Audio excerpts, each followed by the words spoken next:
যুক্তরাষ্ট্র ভেনেজুয়েলার president Nicolas মাদুরোকে উঠিয়ে নেওয়ার পর সারা বিশ্বে আলোড়ন সৃষ্টি হয়েছে।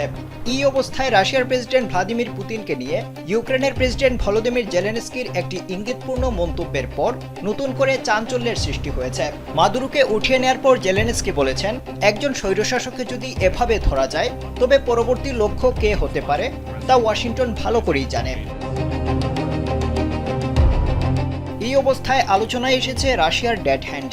প্রশ্ন হলো, রাশিয়ার এই ডেড হ্যান্ড কি এবং এটি কিভাবে কাজ করে? মূলত ডেড হ্যান্ড হলো একটি আধা স্বয়ংক্রিয় পারমাণবিক অস্ত্র নিয়ন্ত্রণ ব্যবস্থা যা শীতল যুদ্ধের সময় তৈরি করা হয়েছিল।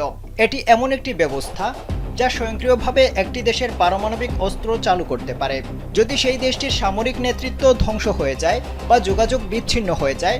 এরপরও কাজ করতে সক্ষম এই ডেড হ্যান্ড। ডেড হ্যান্ড ব্যবস্থা পেরিমিটার সিস্টেম বলেও পরিচিত। এটি সোভিয়েত আমলের পরমাণু অস্ত্র নিয়ন্ত্রণ ব্যবস্থা যা 1980-র দশকে তৈরি করা হয়েছিল। এটি এমনভাবে ডিজাইন করা হয়েছে যে যদি রাশিয়ার সামরিক নেতৃত্ব বা তাদের সঙ্গে যোগাযোগের সব পথ বন্ধ হয়ে যায় তাহলে ডেড হ্যান্ড নিজে নিজেই সক্রিয় হয়ে উঠবে এবং প্রতিশোধমূলক পদক্ষেপ হিসেবে পারমাণবিক অস্ত্র উৎক্ষেপণ করবে। এই ব্যবস্থা ভূকম্পন, আলো, তেজস্ক্রিয়তা ও বাতাসের চাপ মাপার সেন্সরের মাধ্যমে পারমাণবিক হামলা শনাক্ত করতে পারে। সেন্সর যদি পারমাণবিক বিস্ফোরণ শনাক্ত করে এবং শীর্ষ কমান্ডারের সঙ্গে যোগাযোগ বিচ্ছিন্ন হয়ে যায় তবে এই ডেড হ্যান্ড সিস্টেম স্বয়ংক্রিয়ভাবে আন্তঃমহাদেশীয় ব্যালিস্টিক ক্ষেপণাস্ত্র ছোড়ার প্রক্রিয়া শুরু করতে পারে। শান্তির সময় এই সিস্টেম সাধারণত নিষ্ক্রিয় রাখা হয় এবং চরম সংকটময় মুহূর্তে তা কার্যকর করা হয়। রাশিয়ার এই সিস্টেমের মূল উদ্দেশ্য হল যুক্তরাষ্ট্রের প্রথম আঘাতেই যদি রাশিয়ার শীর্ষ রাজনৈতিক ও সামরিক নেতৃত্ব পুরোপুরি ধ্বংস হয়ে যায় তবুও যেন প্রতিশোধমূলক পারমাণবিক হামলা নিশ্চিত করা যায়।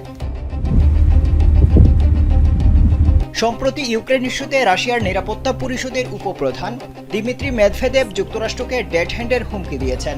তিনি ট্রাম্পকে সরাসরি উদ্দেশ্য করে বলেছেন, রাশিয়া ইস্যুতে ওয়াশিংটন কোনো ভুল সিদ্ধান্ত নিলে ডেড হ্যান্ড কতটা বিপজ্জনক হতে পারে সে বিষয়টি ট্রাম্পের স্মরণ রাখা উচিত।